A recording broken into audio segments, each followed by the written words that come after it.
Hi hello ನಮಸ್ತೆ ಎಲ್ರಿಗೂ ಕೂಡ ನ್ಯೂಸ್ 18 ಡಿಜಿಟಲ್ ಕಾಂಟೆಂಟ್ಗೆ ಸ್ವಾಗತ. ನಾನು ಆಶಿಕ್ ಮುಲ್ಕಿ.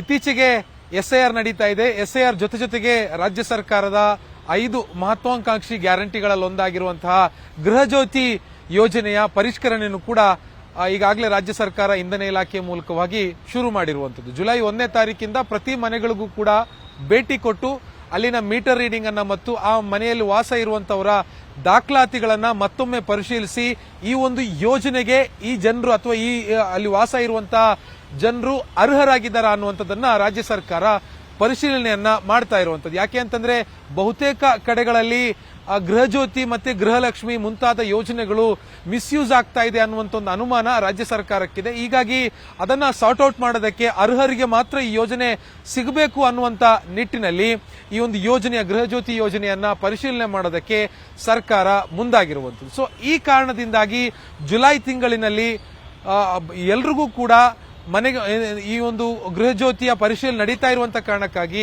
ಕರೆಂಟ್ ಬಿಲ್ ಬಂದಿಲ್ಲ. ಕರೆಂಟ್ ಬಿಲ್ ಯಾಕೆ ಬಂದಿಲ್ಲ ಅನ್ನುವಂತ ಒಂದು ಆತಂಕವೂ ಕೂಡ ಜನರಲ್ಲಿದೆ. ಸೊ ಇವತ್ತು ಅದರ ಬಗ್ಗೆ ಒಂದಿಷ್ಟು ಮಾಹಿತಿಗಳನ್ನ ನಾವು ನೋಡ್ತಾ ಹೋಗೋಣ.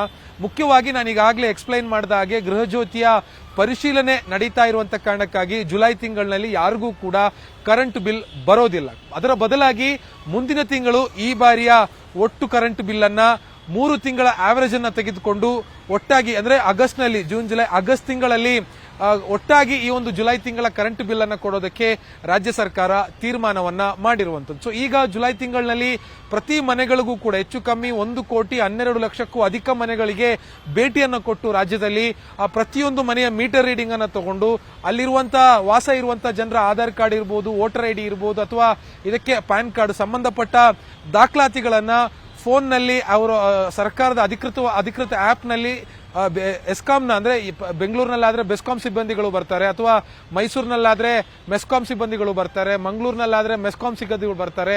ಅಂದ್ರೆ ಆಯಾ ವಲಯದಲ್ಲಿರುವಂತಹ ಎಸ್ಕಾಂ ಸಿಬ್ಬಂದಿಗಳು ಆಯಾ ವಲಯದಲ್ಲಿರುವಂತಹ ಮನೆಗಳಿಗೆ ಭೇಟಿಯನ್ನ ಕೊಟ್ಟು ಇದರ ಪರಿಶೀಲನೆಯನ್ನ ಮಾಡ್ತಿರುವಂತಹ ಕಾರಣಕ್ಕಾಗಿ ಈ ಬಾರಿ ಅಂದ್ರೆ ಈ ಜುಲೈ ತಿಂಗಳಿನಲ್ಲಿ ಜನರಿಗೆ ಕರೆಂಟ್ ಬಿಲ್ ಬರ್ತಾ ಇಲ್ಲ. ಈಗಾಗಲೇ ಇಷ್ಟೊತ್ತಿಗೆಲ್ಲ ಕರೆಂಟ್ ಬಿಲ್ ಬಂದಿರಬೇಕಿತ್ತು. ಇವತ್ತು ಜುಲೈ 7ನೇ ತಾರೀಕು, 5ನೇ ತಾರೀಕಿಗೆ ಎಲ್ರಿಗೂ ಕೂಡ ಕರೆಂಟ್ ಬಿಲ್ ಜನರೇಟ್ ಆಗಬೇಕಾಗಿತ್ತು. ಆದ್ರೆ ಇದುವರೆಗೂ ಕೂಡ ಆಗಿಲ್ಲ. ಆಗದೇ ಇರುವಂತ ಕಾರಣಕ್ಕಾಗಿ ಸಾಕಷ್ಟು ಜನರಿಗೆ ಗಾಬರಿ ಆಗೋಗ್ತದೆ. ಕೆಲವ್ರಿಗಂತೂ ಖುಷಿ ಆಗಿದೆ, ಈ ತಿಂಗಳು ಬಂದಿಲ್ಲ, ಬೆಸ್ಕಾಂ ಅವರು ಮರೆತು ಬಿಟ್ಟಿದ್ದಾರೆ ಕರೆಂಟ್ ಬಿಲ್ ಕೊಡೋದಕ್ಕೆ ಅಂತ. ಅದು ಹಾಗಲ್ಲ. ಜುಲೈ ತಿಂಗಳಿನಲ್ಲಿ ಕೊಡಬೇಕಾಗಿರುವಂತಹ ಕರೆಂಟ್ ಬಿಲ್ ಅನ್ನ ಆಗಸ್ಟ್ ತಿಂಗಳಿನಲ್ಲಿ ಸೇರಿಸಿ ಕೊಡ್ತಾರೆ. ಆದ್ರೆ ಹೇಗೆ ಕೊಡ್ತಾರೆ ಅನ್ನುವಂಥದ್ದು ಇಲ್ಲಿರುವಂತಹ ಪ್ರಮುಖ ಪ್ರಶ್ನೆ.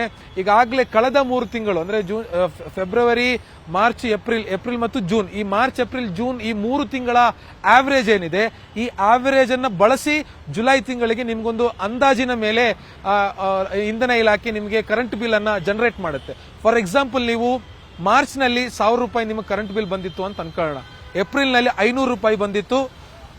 ಕಳೆದ ಜೂನ್ ತಿಂಗಳಲ್ಲಿ 700 ರೂಪಾಯಿ ಬಂದಿತ್ತು.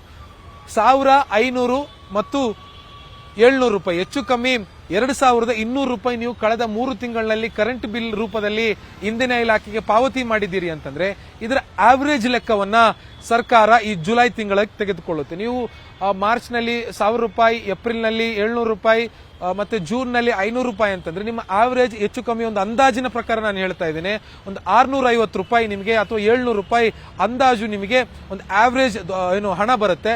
ಅಷ್ಟು ಅಮೌಂಟ್ ಅನ್ನ ನೀವು ಈ ಜುಲೈ ತಿಂಗಳಿನಲ್ಲಿ ಪಾವತಿ ಮಾಡಬೇಕಾಗುತ್ತೆ. ಇದರಿಂದ ಯಾರಿಗ್ ನಷ್ಟ ಯಾರಿಗ್ ಲಾಭ ಅನ್ನೋದನ್ನ ನೋಡೋದಾದ್ರೆ ಜುಲೈ ತಿಂಗಳಿನಲ್ಲಿ ಫಾರ್ ಎಕ್ಸಾಂಪಲ್ ಮಿಸ್ಟರ್ ಎಕ್ಸ್ ಅಂತ ಅಂದ್ರೆ ಮಿಸ್ಟರ್ ಸುರೇಶ್ ಅನ್ನುವಂಥವ್ರು ಜುಲೈ ತಿಂಗಳಿನಲ್ಲಿ ಕಡಿಮೆ ವಿದ್ಯುತ್ ಅನ್ನ ಬಳಸಿದ್ದಾರೆ. ಆದ್ರೆ ಕಳೆದ 3 ತಿಂಗಳಲ್ಲಿ ಅವರು ಹೆಚ್ಚಿನ ವಿದ್ಯುತ್ ಅನ್ನ ಬಳಸಿರ್ತಾರೆ. ಅಂತ ಜನರಿಗೆ ಇದು ನಷ್ಟ ಆಗುತ್ತೆ.